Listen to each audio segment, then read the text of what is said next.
Hey guys, it's Wednesday and today I want to share a WIP with you.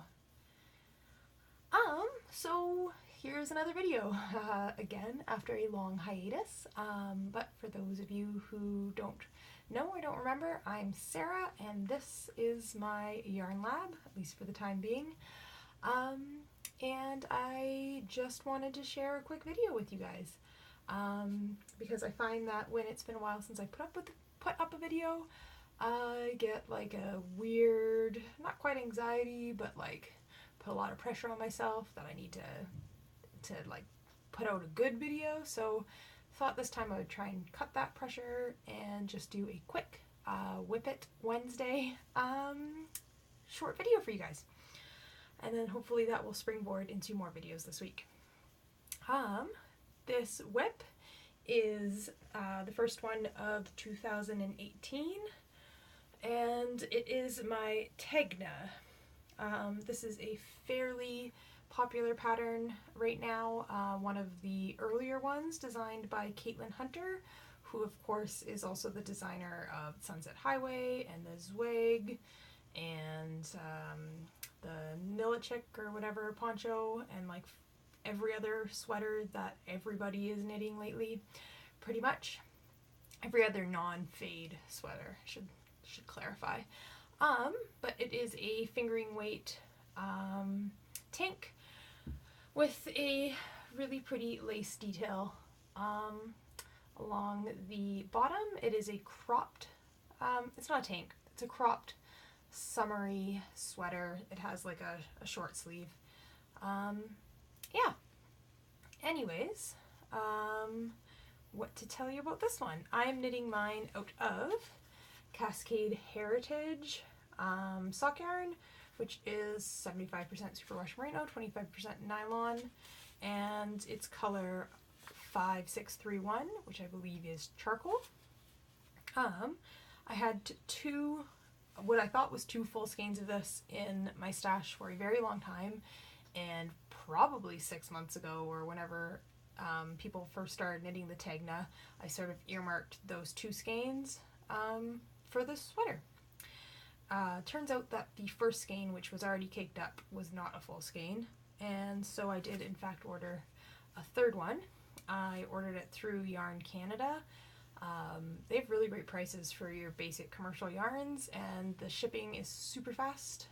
The order shipped out on Monday and arrived today on Wednesday, and I placed the order after hours on Friday, so basically it ships next business day and it arrives. Their website says within 4 to 7 days, but like 2 days. And it's free shipping on $45 and more, so it's easy to spend $45 on yarn. Anyways, Cascade Heritage sock yarn, which is one of my favorite yarns to knit with. I will include a link in the description below to my 3-color cashmere shawl that I also knit with this base of yarn, and I knit a pair of socks with the leftovers from that over a year ago now. They go through the wash all the time and they held up beautifully. So it's a great inexpensive sock yarn, and all 3 skeins have been different dye lots, and you cannot tell, like there's no difference in the dye lot on the body of my sweater. I mean, I'd have to look to even find the spot from the outside where I swapped over from one yarn to the other without being able to see the ends. About sizing now. Confession, and if you haven't seen the yarn confessions that Stephen West put up on Instagram in the last couple days, make sure you go check out West Knits on Instagram. The yarn confessions are hilarious. And my yarn confession is I made some hugely vain of my nearly powerless decisions when I cast this sweater on. So I looked at the fact that I had 2 skeins, or at least I thought I had 2 skeins, and I thought, the second smallest size takes about 800 yards. I have about 800 yards. That's the size I'll knit. And I looked at the fact that it said that size would measure, I think, about 38 inches around. And I'm about 36 inches around, and the pattern says you'll want to have like 5 to 10 inches of positive ease, and I said, nah, it'll just be more form-fitting.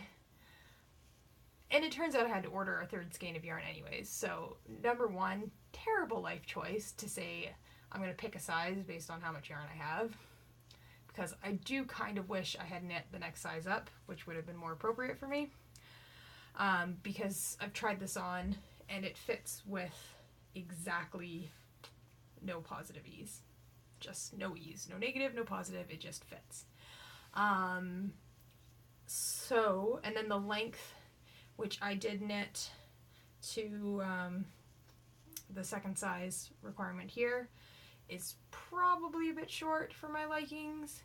I've given this a quick steam block just to try it on, but I will wet block it, and the lace still has a fair bit of stretch to go to really open up the eyelets, so I'm gonna wet block the crap out of this when it's done, and hope that I can get the garment to fit a little bit more the way that I like. But I tried it on the other night with no sleeves, and Kev thought it looked fine, so it's not horrible, but I'm just not 100% decided on this cropped trend. Probably because I have still, well, it's not post-baby weight, it's post-twins body, one, and then two, the weight of I've been inactive for a year and a half while I've been stay-at-home momming with twin boys that, you know, and moving around the province 5 million times, and excuses, but, you know, the cropped garments along with not the best body image mentality at the time, not sold on the crop thing. So we'll see. I'll be blocking this to within an inch of its life, and I'll let you guys know, hopefully a finished object, not this Friday but next Friday. Anyways, that's my WIP work in progress, the Tegna. I guess it should say interesting stuff about the needles with this. See, no plan, just making a video on the fly. Recommended needle size is, I think, 3.5 millimeters. Don't quote me on that. She does have in the comments about the pattern that test knitters knit on a range of needle sizes in order to get gauge. And again, I just sort of no gauge swatch because I don't need to do that. Picked 3.5 millimeters and went with it. I do really like the fabric that makes. You can see that, you know, under no tension it's not bad, and you can put a bit of tension on and it doesn't get like big holes the way that you know, a fingering weight yarn on needles that are too big would be. So I like the fabric that my choice to go with the 3.5 millimeter needles made, and I like the openness that the lace gives you on 3.5 millimeters. So luckily my vain choice to not knit a gauge swatch, because I'm smarter than the gauge swatch apparently, luckily produced a fabric that I do like. But I knit the lace on my High Sharps interchangeables. There are knit 4-togethers that you really need a sharp pointy needle on. But then when I got to the stockinette, I switched to my knit picks, the nickel plated knit picks interchangeables, because the High Sharps are like sharp. And I find that sharp is great for lace, but not actually that fast for stockinette in the round. Then you want something a little bit more blunt, because I find that the blunt slips into this, not like blunt. The knit picks interchangeables are not blunt. They're just regular. But I find that having a not so sharp tip, you don't split yarn as often and you fly a lot faster on the stockinette. And I slammed this bad boy onto a 24-inch circular, again, for speed. So yeah, I think that's all the details now on my Tegna, which, like I said, will be blocking to within an inch of its life to hopefully salvage my poor decision to knit it in the wrong size based on the amount of yarn that I had in my stash. And I had to order another skein anyways. You live and you learn, people. Anyways, I'm hopefully going to try and share my current WIPs with you guys in short videos on Wednesdays and FO videos on Fridays. But this is all, again, hypothetical, because if you've been following my channel for a while, and thank you for following if you have, I could equally as likely just go another month without putting up a video. But I'm aiming to not do that. That's all for now. Happy knitting, guys.